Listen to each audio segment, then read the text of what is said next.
तो यूपी अब आतंकी संगठनों के निशाने पर है। इस बात की तस्दीक पीएफआई के कमांडर और उसके आतंकी सदस्य की गिरफ्तारी से हुई है। हम बात कर रहे हैं उन आतंकी गतिविधियों की जो विरोध प्रदर्शनों की आड़ में बड़ी साजिश के रूप में देश के अंदर अंजाम दी जा रही है। फिर वो बात नागरिक संशोधन कानून के विरोध प्रदर्शन की हो या फिर हाथरस रेपकांड के बाद माहौल बिगाड़ने की कोशिशें, इन सभी के पीछे पीएफआई का बहुत बड़ा हाथ सामने आया है।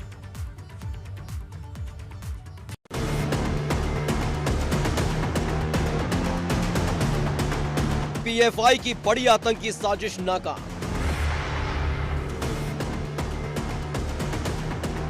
यूपी एसटीएफ ने नाकाम की साजिश।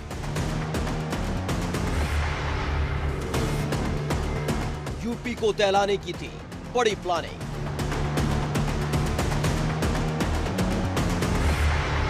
बसंत पंचमी से शुरू करनी थी गतिविधियां। पुलिस की मेज पर रखा ये सारा साजो सामान यूपी को दहलाने की साजिश का हिस्सा है। इस मेज पर जितना विस्फोटक रखा है उससे एक बड़े इलाके को विस्फोट के जरिए चपेट में लिया जा सकता है। इसमें हाई क्वालिटी का विस्फोट करने के कई उपकरण, बैटरी से चलने वाले डेटोनेटर्स शामिल हैं। इन्हीं के जरिए पुलिस की गिरफ्त में आए पीएफआई के आतंकी यूपी के कई इलाकों को दहलाने की प्लानिंग में थे। उत्तर प्रदेश ने आज बहुत ही बड़ा खुलासा करते हुए 2 व्यक्तियों को गिरफ्तार किया है, जिसके पास से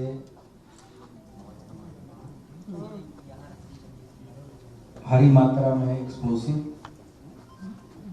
डेटोनेटर और वेपन तथा इसके साथ साथ कुछ बहुत ही महत्वपूर्ण और चौंका देने वाले दस्तावेज भी प्राप्त हुए हैं।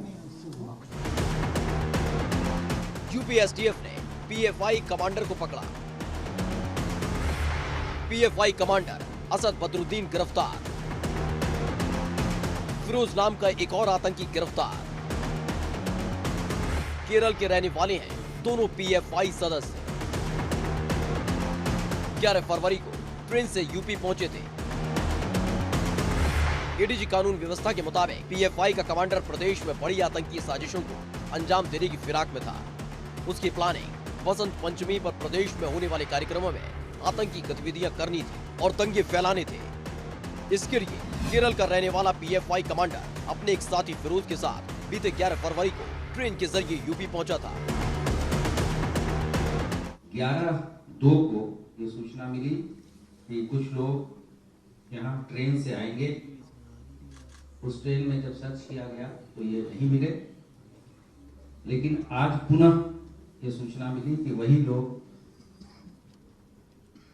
कुकरेल पिकनिक स्पॉट पे मिलेंगे, जहां पर हमारी टीम ने उनको पकड़ा और इनकी प्लानिंग बसंत पंचमी के आसपास हिंदू संगठनों के कार्यक्रम में कई जगह उच्च श्रेणी के विस्फोटक से धमाका कर कई वरिष्ठ अधिकारियों एवं जन समुदाय की हत्या कर आम जनता में आतंक एवं दहशत फैलाकर सामाजिक एवं धार्मिक विद्वेष उत्पन्न करने वाले हैं। यूपी एसटीएफ ने पीएफआई के जिस कमांडर को गिरफ्तार किया है उसकी प्लानिंग बहुत बड़ी थी। केवल बसंत पंचमी के दिन विस्फोट के जरिए दहशत फैलाना ही नहीं, बल्कि उसका पूरा प्लान प्रदेश को सामाजिक और धार्मिक दंगों की आग में झोंकने का भी था। इसके लिए उसने बड़े स्तर पर तैयारी कर रखी थी, जिसमें उसकी हिट लिस्ट में कई नेता और अधिकारी भी शामिल थे।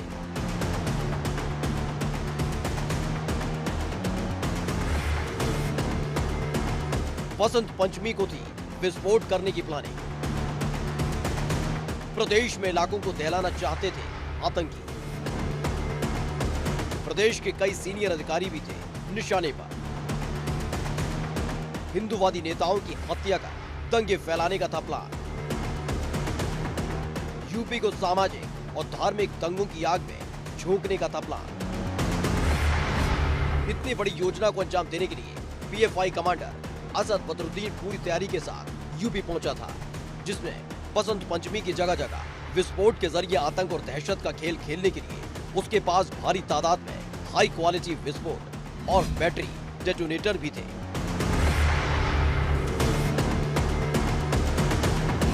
इसके अलावा एक पिस्टल और काफी कारतूस भी बरामद हुए। इनके पास से कई एटीएम कार्ड भी बरामद हुए हैं, जिनकी डिटेल अब एसटीएफ के अधिकारी खंगालने में जुट गए हैं। कुछ दिनों से एसटीएफ को ये सूचना मिल रही थी कि पॉपुलर फ्रंट के लोग आपराधिक षड्यंत्र के तहत एक आतंकवादी गिरोह बनाकर निकट भविष्य में देश की एकता एवं अखंडता तथा संप्रभुता को चुनौती देने तथा देश की सरकार के विरुद्ध युद्ध छेड़ने तथा सामाजिक विद्वेष फैलाने के उद्देश्य से घातक हथियार और विस्फोटक पदार्थ संकलित कर उत्तर प्रदेश के कई महत्वपूर्ण व संवेदनशील स्थानों तथा प्रमुख हिंदू संगठन के बड़े पदाधिकारियों पर एक साथ हमला करने की योजना बना रहे हैं तथा ये भी ज्ञात हुआ कि इस उद्देश्य की पूर्ति हेतु भारत के विभिन्न प्रदेशों में अपने सदस्य भी बना रहे हैं। पीएफआई कमांडर और उसके साथी फिरोज के पास से कई मेट्रो कार्ड भी मिले हैं, जिसके जरिए जांच एजेंसी अब इनके रूट के बारे में पता लगाने में जुटी हुई है कि यूपी में आने के बाद ये लोग किन किन इलाकों में गए और कहां-कहां रेकी की गई। यूपी एसटीएफ को आशंका है कि दिल्ली में हुई हिंसा में भी पीएफआई संगठन का हाथ हो सकता है, इसकी भी जांच की जा रही है। इससे पहले भी यूपी में पीएफआई के सदस्यों की दंगे फैलाने की साजिश रही है, उसमें हाथरस कांड भी शामिल है, जिसमें पहले ही यूपी एसटीएफ कई पीएफआई सदस्यों को गिरफ्तार कर चुकी है। इस बार पीएफआई कमांडर की मंशा कई इलाकों में अपने संगठन को बढ़ावा देने की भी थी। Bureau report, ABP Ganga. तो पिछले कुछ वक्त में हुई हिंसा के पीछे पीएफआई की फंडिंग की बातें सामने आती रही हैं, जिसके बाद से पीएफआई बेहद सतर्क हो गया है और प्रतिबंध के डर से उसने अपने मंसूबों को अंजाम तक पहुंचाने के लिए बेहद शातिर मास्टर प्लान बना रखा है। क्या है पीएफआई का मास्टर प्लान, आप भी देखिए इस रिपोर्ट में।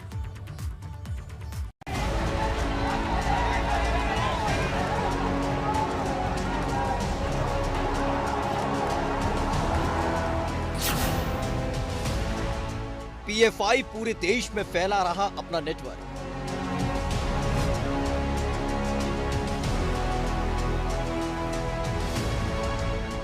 यूपी एसटीएफ के हाथ लगी पीएफआई से जुड़ी अहम जानकारियां।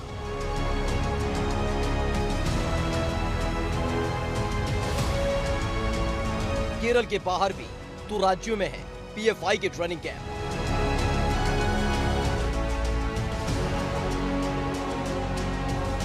कैंप में ब्रेन वॉश कर नए लड़कों को दी जा रही आर्म्स ट्रेनिंग।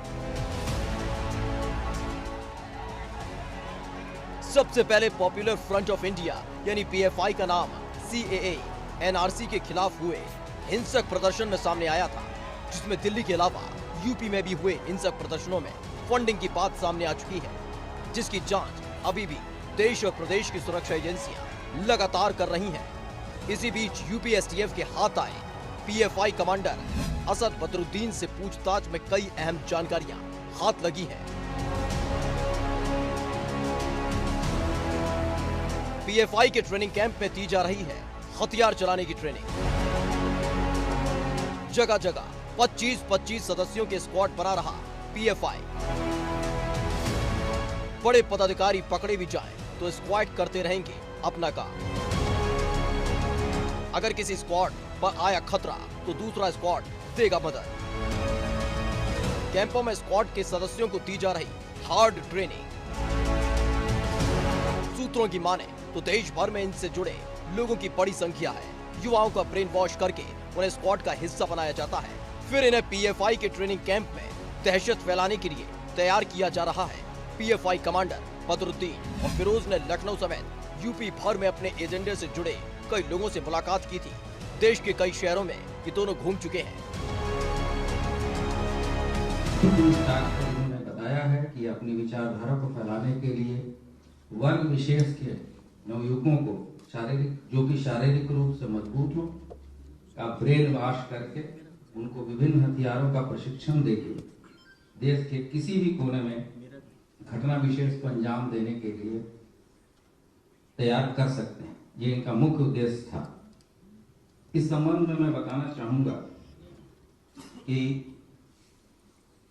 पूर्व में भी जब हाथरस की घटना हुई थी तो पीएफआई के कुछ सदस्य जनपद मथुरा में गिरफ्तार किए गए थे। उस समय इन लोगों ने इस बात को नकारा था। विवेचना के दौरान राव सईफ नाम के व्यक्ति को हम लोगों ने वांछित किया और उसकी लुकआउट कॉर्नर नोटिस भी जारी की गई, जिसके क्रम में उसकी गिरफ्तारी इमिग्रेशन अधिकारियों ने उसको डिटेन किया और फिर तात्कालिक रूप से उसको ईडी को हैंडओवर किया। पिछले कुछ वक्त में माहौल के हिसाब से पीएफआई की सक्रियता की तस्वीरें सामने आती रही हैं। फिर वो दिल्ली हिंसा हो या फिर नागरिक संशोधन कानून को लेकर यूपी के अंदर हुए विरोध प्रदर्शनों में हुई हिंसा, इन सब में पीएफआई से फंडिंग की बात सामने आई है। हाथरस की रेप कांड में भी हुई हिंसा में पीएफआई की फंडिंग की बात सामने आ चुकी है, जिसमें मथुरा पुलिस ने 4 पीएफआई सदस्यों को गिरफ्तार भी किया था।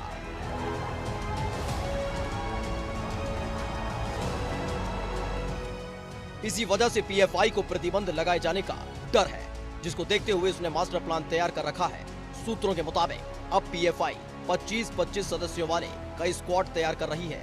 इन स्क्वाड को इस तरह से ट्रेनिंग दी जा रही है कि अगर पीएफआई का कोई सदस्य या बड़ा अधिकारी कहीं पकड़ा जाए तो टुकड़ों में बटे दूसरे स्क्वाड पहले से तय प्लानिंग को समय पर अंजाम दे सके।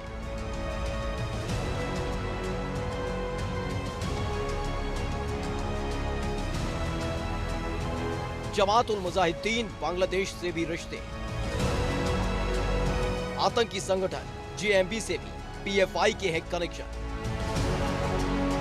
कमांडर बदरुद्दीन कर चुका है बांग्लादेश की भी यात्रा। देश भर में तैयार किया जा रहा है पीएफआई का नेटवर्क। प्रतिबंध के डर से पीएफआई बना रहा है छोटे छोटे ग्रुप। पीएफआई कमांडर और उसके साथी की गिरफ्तारी के बाद उनसे मिले इनपुट के आधार पर जिलों में हाई अलर्ट जारी किया गया है। कानपुर डीआईजी ने पुलिस और खुफिया विभाग को अलर्ट कर दिया है। इसके साथ ही शहर के महत्वपूर्ण स्थानों पर चेकिंग अभियान चलाने और सुरक्षा बढ़ाने के आदेश भी दिए हैं, जिसके बाद रेलवे स्टेशन, बस स्टैंड और मॉल्स की सुरक्षा व्यवस्था परखी गई। देखिए, लखनऊ में काफ़ी हाई प्रोफाइल अरेस्टिंग हुई है और एसटीएफ ने और बाकी सिविल पुलिस ने मिलकर वहाँ पे 2 अभियुक्तों को गिरफ्तार किया है और काफ़ी डिटेल्ड वहाँ से इंफॉर्मेशन जो बाकी हमारी इकाइयाँ हैं उनको दी गई है। और यहाँ भी कानपुर में भी प्रॉपर्ली अलर्ट होके हम लोग जगह जगह अपने सर्वेलेंस के माध्यम से भी और वैसे भी फिजिकली चेकिंग करवा रहे हैं। इस हाई अलर्ट में किसी भी तरह की कोई कोताही ना हो किसी के द्वारा, ये इंश्योर किया जा रहा और सभी एसओ इंस्पेक्टर्स को, सभी सीओ साहबान को, गस्टेड ऑफिसर्स को ब्रीफ करके उनके द्वारा जगह जगह चेकिंग करवाई जा रही है। कानपुर उन शहरों में शामिल है जहां सीएए के विरोध में सबसे ज्यादा हिंसा हुई, उसमें काफी लोगों की जान गई थी। कानपुर के अलावा भी उन शहरों पर नजर रखी जा रही है जहां हिंसा की आंच पहुंची थी। इसके अलावा कमांडर से मिल रहे इनपुट के आधार पर भी सुरक्षा एजेंसियां खासी चौकन्नी हैं। Bureau report, ABP Ganga.